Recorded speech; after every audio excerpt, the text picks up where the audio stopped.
Thokozani Makhetha, Thokozani Gogogo, Thokozani Bomkhulu.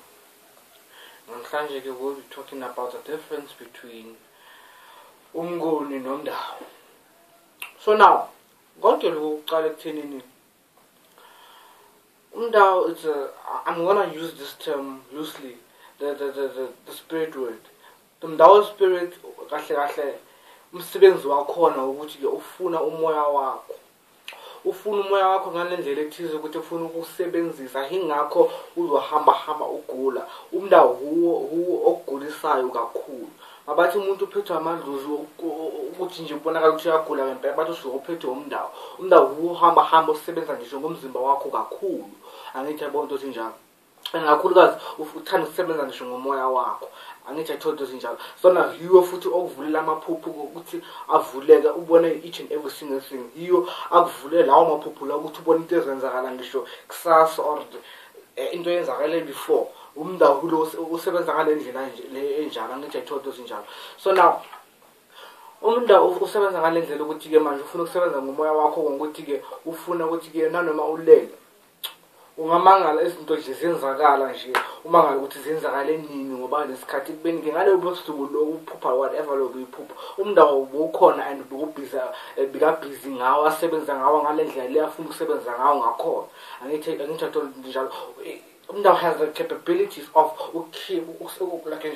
keep umoya usebenze like keep umoya wakho asebenze ngakho kodwa awufe yawukhipha nje bese ke usebenza umangala nje ulephupho lokusebenza ubone ukuthi buwenzani ubone ukuthi nje into sihlangana umabhedubhedu umangala nje ukuthi let's for instance ubeke a certain thing la a certain item lese phezu kwe-drawer yakho sithi ukuthi kusithakashana ayisekho lapho kule drawer yakho sihlele kwenye indawo umndao wakho kade akusebenza ngalendlela akuchithisa izinto ukuthi lento ayifune ukuthi ihlale kanje kumele ihlale kanje like nje bekutshengisa ukuthi ukhona upresent at that particular moment. Angiyibona into ezinjalo kakhulukazi vele ke usebenza ngomoya womuntu ukuthi akwazi ukumtshengisa ukuthi ukhona and uyaphila and uthanda ukusebenza ngisho ngesikhathi sakhe and uthanda ukusebenza ngepace yakhe. Angithi ethola into ezinjalo umuntu onolaka kakhulukazi angithi ngiyathola into ezinjalo. So ke umuntu osebenza ngaleyo ndlela leyo ukuze ke umuntu akwazi ukum-understand ukuthi like umuntu ofuna ukuthi like nje umuntu ofuna ukuthi makakhuluma umuntu amuzwe ukuthi ufuna ukuthini otherwise nje uzoyenza izinto zakho zibe ups and down. Angithi yabona into ezinjalo unawo lawo mandla leyo liste for instance ulele nje and then ke umangale ekseni masovuka ubona sowuphansi or ubona ulele in a certain direction kanti no bekakhona akutshengisa ukuthi mina ngifuna ukuthi ulale kanje ngifuna ukuthi wenze kanje akutshengisa ukuthi I'm here with you and I want you to listen to me. I want you to do whatever le nto ngifuna ukuthi ukuyenza. Angithi into ezinjalo like nje umndao umuntu yidlozi elidemandayo ukuthi malifuna into ufuna ukuthi uyenze manje ingakho izinto zakho zihamba ziba mabhedubhedu unga-understand kakhulukazi ke vele mase ngisho ke ufuna ukusebenza ngisho ngomoya wakho ingakho ngesikhathi uzoza ukuthi umoya wakho awukho settled ngoba unosizi uhamba uba nosizi like uba emotional being on an emotional roller coaster. Angithi yabona into ezinjalo. So ufuna ukusebenza ngaleyo ndlela leyo ukuze wena umuntu ukwazi ukum-understand. Yabona into ezinjalo ufuna ukuthi makhuluma na umuzwe ufuna attention yakho. So ke usebenza ngaleyo ndlela leyo futhi asebenza ngisho ngekhanda lakho uma ngoluphatha ikhanda elingapheli umongozo having nosebleeds uphatha iyo yonke lento nje uhamba ukhutshwa amehlo uphatha imitamo. Angithi yabona njalo ineck yakho hamba iba buhlungu ngazi ukuthi kwenze njani. Umndao usuka sekafikile ngoba uhamba usebenza ngamajoy. Angithi yabona yakugulisa umuntu ozokugulisa idlozi ezokugulisa lizokugulisa wena muntu ukuze ungene uphume esibhedlela futhi uzomika sure ukuthi sometimes abayiboni into yokuphethe. Angithi yabona into ezinjalo. So ke umndao umuntu osebenza ngaleyo ndlela lokuthi ke manje ufuna ukuthi ke umlalele uzokugulisa ngisho ngazo zonke izindlela akuphathise into engakaze ibe khona futhi nasemndenini wakini. Angithi yabona into ezinjalo umuntu ozokugulisa in each and every way. So umuntu uzosebenza ngaleyo ndlela le ufuna ukuthi wena muntu umuzwe usebenze like nje umlalele and ufuna ukuthi ucommunicate naye. Angithi yabona into ezinjalo. So umuntu uzokugulisa ngisho ngazo zonke izindlela akuphathise ngisho nanoma yini futhi uhamba uma ngale ukuthi ubalanga sesonke isikhathi umzimba wakho uhamba uyabanda awazi ukuthi usuka kwenze njani umndawo usuke sekafikile phakathi kuwe ufuna ukuthi umuzwe angithi yabona ukuthi zinjalo umuntu osebenza ngaleyo ndlela le ukuthi usebenza ngomzimba wakho wonke uhamba uphatha ama-chest pains nakhona yila ahleli khona ufuna ukuthi nje uxoxisane naye yakutshengisa ukuthi mina ngikhona ngifuna ukuthi ungenzele into ekanje angithi yabona ukuthi zinjalo umndawo-ke it's highly impossible ube nomndaba esangithwasile it's highly impossible angithi yabona ukuthi zinjalo so it's very important for wena muntu ukuthi uyi-understande le nto le and ukwazi ukuyicontrola ngoba uma ungaphandle kuzoba nzima ukuthi uyicontrol kodwa uma uphakathi sikufundisa konke lokho ukuthi uyicontrola kanjani uyenza kanjani angithi yabona into ezinjalo usizo lukhona la ngaphandle amakhehla amadala engahlali ngigulo kanje ngoba ungahamba futhi-ke unalawo mandla la ukuthi afake isifo ekhaya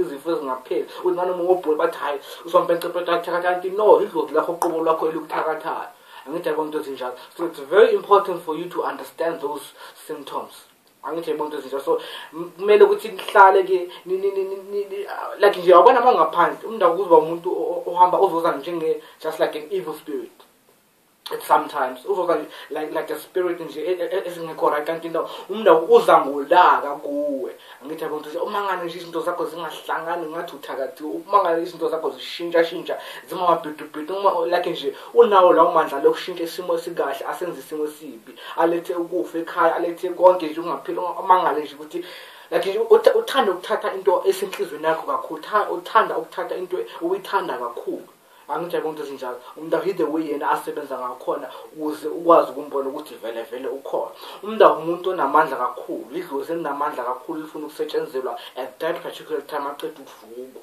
ngoba if uzohlala nje isikhathi eside ungalisebenzeli lizohamba libe vele umoya omubi and then ke yingakho ke banimphupho lo mndalo uzomphupha as umuntu omubi like umuntu omubi like nje amnyama anjani yakutshengisa ukuthi manje ke sengiza ngale ndlela le ngifuna ukuthungizwa ukuthi ngifuna ukuthi ngithini kuwe usekaza ngale ndlela ukuthi nje manje sengiza ngolaka lapha kuwena if awuthatha isikhwama lesi ngifuna ukukunika sona mina ngizoza ngale ndlela ethize angeke ngikunike ukuthula and definitely sure angeke aze akunike ukuthula up until uze uyenze le nto up until double amafu angithi yabona into ezinjalo so lo mndawo usebenza ngaleyo ndlela ufuna ukuthi understand ukuthi ufunana kanjani ingakho ke abanye abantu bazohamba ukuthi mabalele bayasleepwalk ama symptoms wakhona angithi yabona uthi umangale nje umuntu ke makade ukuvuka nje ukhathele kodwa kule phupho leli bekaphupha agijima aphupha yenzana mavuke nje ukhathele ngezinye izimo umzimba wakho futhi ulam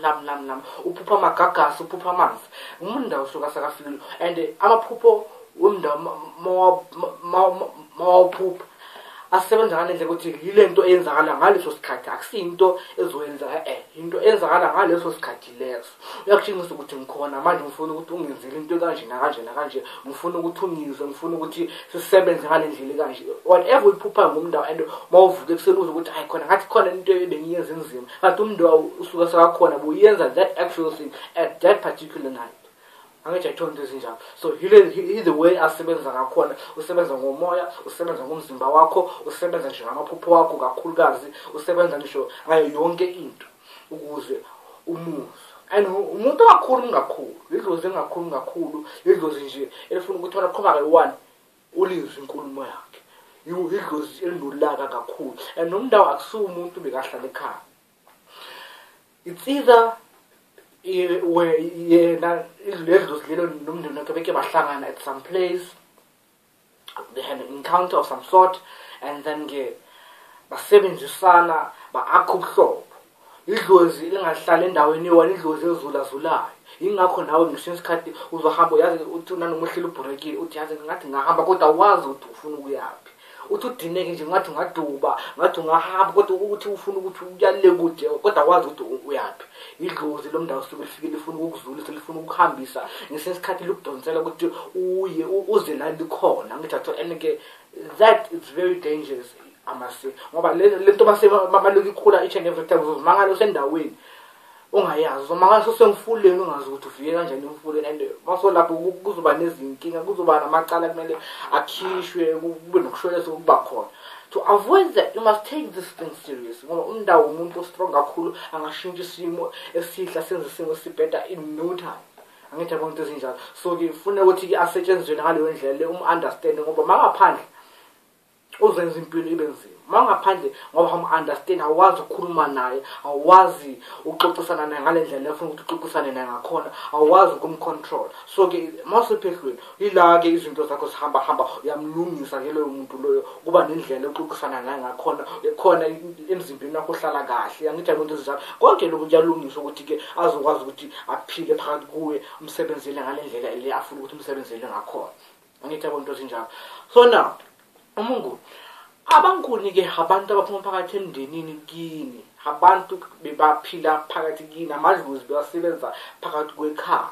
Angithi athonto njalo abantu abanikazi abeyikhwama, abanikazi abakupha ubungoma. Angithi abantu ezinjalo. So abantu bebaphila phakathi kini, abantu bebaphila bahamba ezimpi bayenzani that's why beke bahlangana futhi nalabo belungu labo nama-India labo nama-China labo, abantu kade bahamba ezimpi bayenza konke uManguni. Ingakho-ke i-connect namandawo abantu baphuma ngaphandle, amaNguni abantu aphuma phakathi kwekhaya bebahamba bayolwa nalabantu bangaphandle. Angithi yabona into ezinjalo. And then-ke kuyahlangana nje abanye baze babheke ne-relationship khona lapho, yabona into ezinjalo. So kuvumbuka umndalo, ingakho uzophupha abelungu ama-China ama-India konke lokho ungazi ukuthi kwenzenjani. Amandawo-ke lawo, and then amaNguni lawo sebavumbuka abantu abadabuka phakathi kwendabuko yakho lawo wena muntu odabuka khona. Angithi yabona into ezinjalo. So-ke amaNguni kade bahamba baphethe imikhonto, bahlale ey'ntabeni, bahlale kuphi. So laba bantu laba-ke mabeza lapha kubaza ngolaka nabo self, and mabahlangana namandawo kuba yibhomu. Yabona into ezinjalo. Umangane emzimbeni wakho hamba ushisela ungazi ukuthi ushiswa yini, umzimba wakho ngesinye isikhathi uyaluma kodwa awazi ukuthi ulunywa yini, uthola amahlaba lapha ngasemqolo, umzimba wakho uba namahlaba like la isisisu sakho uhamba uba namahlaba ungawa-understand la mahlaba lawo aqhamuka phayaphi. Abakini basuke bakuhlaba ngale mikhonto ukuthi hey vuka phela mawulele sifuna ukuthi into kanje. Angithi yabona into ezinjalo. And then-ke namaphupho wakho uphupho ugijinyiswa abantu, uphupha ulwa emaphupheni wakho, yabona into ezinjalo. And then uMnguni usebenza ngento ezowenzakala physically. I mean into yabona into ezinjalo, like nje ukushiswa imoto, uqabana nabantu, umndeni uqabane, ulwa nabantu, kuba nezinkulumo. uMnguni uthanda ukukhuluma kakhulu, kuba nezinkulumo ezingapheli phakathi kwemaqaleni ngaso sonke isikhathi. Ngithi yabona into ezinjalo. uMnguni usebenza ngale ndlela leyo, ukuthathela ngisho naye, ukuthathela imisebenzi, ukuthathela yonke into naye oyisebenzelayo, enesithukuthuku sakho uyayithatha uMnguni ayishabalalise nje kanjalo. Yabona umuntu othanda impi. Angithi yabona into ezinjalo. uMnguni umuntu osebenza ngaleyo ndlela leyo phakathi kuwe umuntu onedlozi. So nawe naye makeze uza ngale ndlela le similar to yamanda kodwa eyakhe nje ithi kancane nje. Yena makeza naye ohamba nje, yena umuntu futhi-ke angakuduba mhlana noma kuningi njengomndawo. So-ke amadlozi akho-ke mawufike kulesi shit bangakuduba kodwa nje angeke bakudubeke lakho ukuduka nje, bayakuflathela bakudube. Abaflathela nje kuba nzima ukuthi babuyisele bakubheke futhi ngoba-ke kumele uhlabe ini, kumele wenze ini, yabona into ezinjalo. So uMnguni-ke usebenza ngaleyo ndlela leyo ukuthi-ke uthole ukushisela, uphuphe amaphupho ogijinyiswa like uqobane ngisho nempi kakhulukazi. Yabona amadlozi adabuka kini ubanga nomndeni awuhlangani, kuba nezinkulumo engapheli phakathi emndenini. uMnguni usuka afikile lapha kuwena. Angithi athola umangane nje lento ebungoma baze bathi hayi suka ayikho lento ebungoma ekubeni kudala ukhona phakathi kodwa bona bayaziba. uMnguni ukwenzela ukuthi impilo yakho ibe nzima ngoba wena muntu uqobo lwakho awukayivumi kahle lento. Angithi yabona into ezinjalo. So uMnguni umuntu futhi nje ongathembisisi ukuthi hayi yazi lo muntu lo serious ngale mpilo leyo ufuna ukuyithatha noma kanjani. Umuntu othanda ukwenzela impilo yakho ukuthi ibe nzima ukuze feel a presence yakhe. Angithi athonto ezinjalo. So I would like you guys to understand the difference between the two, ukuthi-ke zihluke kangakanani kodwa masihlangana kuba yibhomu. Impilo yakho iba amabhidubhidi, ishintshe impela nje, ishintshe ungazi ukuthi ishintshiswa yini kanjani. Angithi yabona into ezinjalo. So it's very important for you guys to understand that. Yabona. So now for more information you can still contact me kulapha. I have a website now. So now konke nje kubhalwe khona lapha phansi. Please do subscribe, and then you can follow me on my Facebook page Nkosi Yomoya, and then I have a website as well. Konke nje each and every detail ilapha phansi, and then let's please do subscribe and let's communicate. And then don't miss any videos so that you can be well informed at all times. Be educated ngalento yobungoma, know ukuthi utapukaphi, know ukuthi ke lento le iyenzani, know amandla wakhona ukuthi angakanani. Ungalahli isiko lakini ngoba uthi awuli-understand, ungalahli isiko lakini ngoba uthi hayi lento izinto ezimbi ekubeni hawu-understand ukuthi into enhle kangakanani. Ngoba nathi phila siyaphila manje ke ngenxa yalokhu ukuthi ke sithatha ikhoma zakakithi. Angisho into ezinjalo. So now be well informed, be well educated about the spirituals, and then uphokophele phambili ungami endaweni ewayini ngoba because of lack of information. No, into ekuphethe ilandelele so that uzokwazi ukuthola ukuphila and uphume ku this cage ukuyo, and then so that you can be free. Angithi athoto njalo. So please do subscribe and let's communicate. Ungasabi ukubuza. Let's communicate and sixoxisane sibonisane, and then ukhule emoyeni, ukhule enyameni, ungami endaweni ewani, siphokophele siye phambili. Makhehla amatana ngithi akubeni kuhle. Share.